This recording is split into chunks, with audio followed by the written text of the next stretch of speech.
Okay, so what motivated the British to colonize Australia? Well, the British wanted to get rid of all the prisoners in their country. They believed that the prisoners needed to be separated from the other law-abiding citizens, so they wanted to just find a place where they could put all these prisoners. And also, like, there were so many convicts and it was getting expensive to pay for the prisons to house them, so they needed to get rid of them. 20% of these convict fleets, and the convict fleets were each group of convicts that were sent to Australia during this time period, and 20% of them were women. And most of them were actually free women, but they were only being sent to Australia because they were seeking employment. So, were there benefits for Australia? No. Well, sort of. Because the British provided some Western education for the Aborigines, which they later sort of rejected, but they got some of it.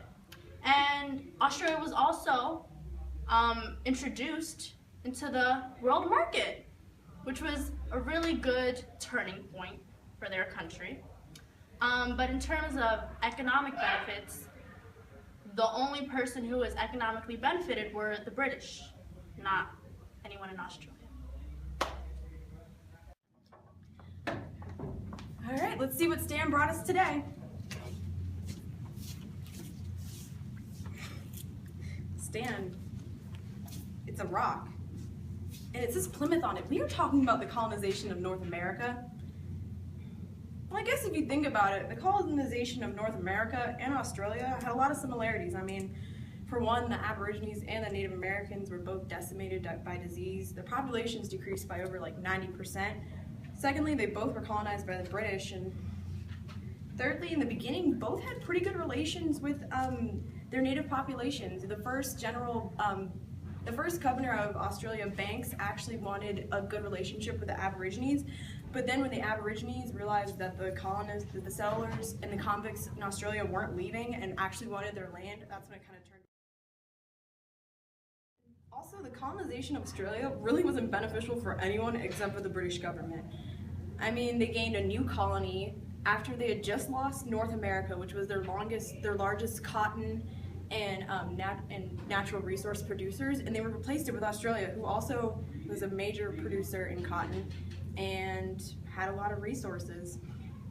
But it kind of sucked for everyone else. I mean, if you think about it, if you're the Aborigines, you went from having this nice little island to yourself, you were hunting and gathering, just chilling, and then you show up and these people take away their land and then they try to teach you English. It's not nothing.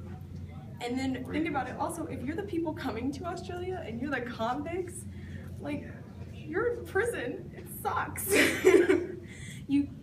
And you're being forced to work for the government and get very little money, and if you're a woman, you basically can't do anything because... Well, the cultural changes on Australia were they no longer had a nomadic lifestyle. They became multi-ethnic, many cultures were infused, English became the predominant language, they're also under British control, and Christianity became the main religion. Some may ask, was violence necessary to maintain colonial control? In a sense, yes, only to actually gain control and invade Australia, but wouldn't really recommend it, honestly.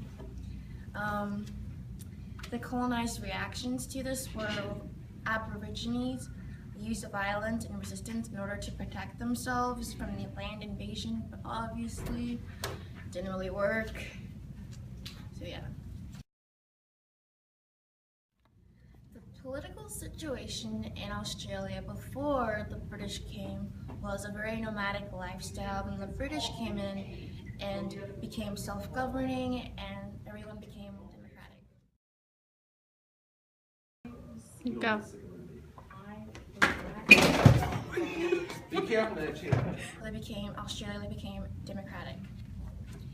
The cultural change, no. Action? Okay. Wait, hold on. There's like 5 seconds. I'm just off. You didn't say action. I'm sorry, I forgot. Go.